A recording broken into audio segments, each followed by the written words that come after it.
So to start with tonight, I want you to start with my personal review of what? A book? No, not a book. A movie? A movie. Well, I guess it was adaptation of a book. I'm gonna review the movie The Lighthouse. Okay.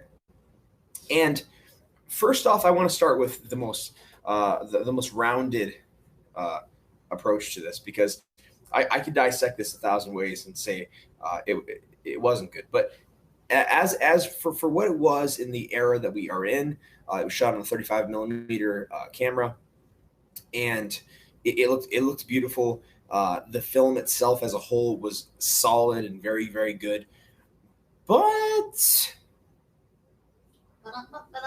there was some weird stuff there. Okay, there was some weird stuff, and not only that, but in the end, spoiler alert.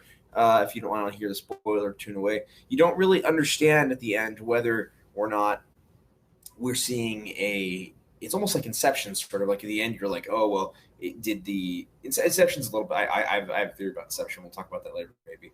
But with this movie, at the very end, you see not really a clear understanding of whether we were truly being taken for a mental ride, and maybe they were on the rock the whole time, or maybe the rock was inside of his head. Okay, so like I said, the movie had some very strange points.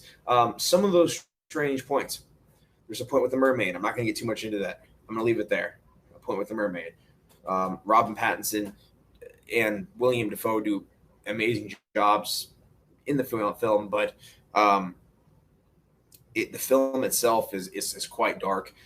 It has some very very very sharp turns. It's almost like a one of those movies where you're gonna come around a corner and be surprised, and it's like, oh, shocking. But it's without that creepy kind of creeping feeling, like you're waiting for the guy to pop out of the wall or whatever.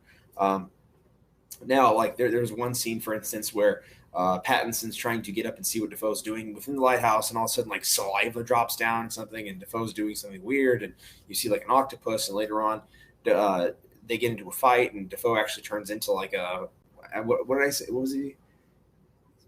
Davy Jones. He turns into like Davy Jones, and Pattinson's like bop bop bop, and then he turns back. So you're sitting here thinking, well, is this really what is happening here? Is it all a mental trip? Is it partially a mental trip? Pattinson becomes an alcoholic while he's on the island, and eventually he goes up to and kills Defoe through a series of insane events, and then. During that event where he's killing Defoe, he actually he gets hit by an axe, and it like almost severs his arm, and you can see like the footage is beautiful. They did it. I mean, I'm saying in a kind of grotesque way. Like you could see that within the cut, he had hit an artery, and he was having some serious spurting going on in the film, and they were able to make it happen. And of course, the black and white may have something to do with that, but it was pretty decently done as far as the film, fantastically done as far as the filmography. Story was strange. At the very end, you see Pattinson finally make it into the White House because Defoe wasn't letting him in. And he looks into the light eventually. And Defoe had been telling him that the light had made people insane, made them crazy and such. He finally gets up there, looks into the light. It basically turns him into like a crazy, inaudible, screaming monster. And then he gets launched backwards. He hits his head, falls down the stairs. And then the next final scene is Pattinson laying on a beach being not cannibalized, but eaten alive by seagulls. So, and of course there was the scene where he took a seagull and beat it to death, and Defoe said, "Oh, you don't attack a seabird, and now you changed the wind." But I think that the general premise of the story was interesting. The idea that the whole story could partially, fully, or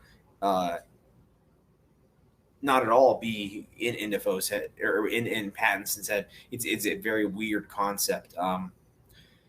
Like from what you saw, you did see part of it. What did you think about the actual filmography aspects? Oh, it's beautifully done. Beautifully done. Yeah, I think, and I don't know if they use CGI. I don't know if you can even use CGI with a 35 millimeter camera. Maybe in post editing.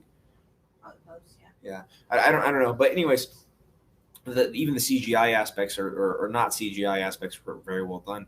It was quite impressive.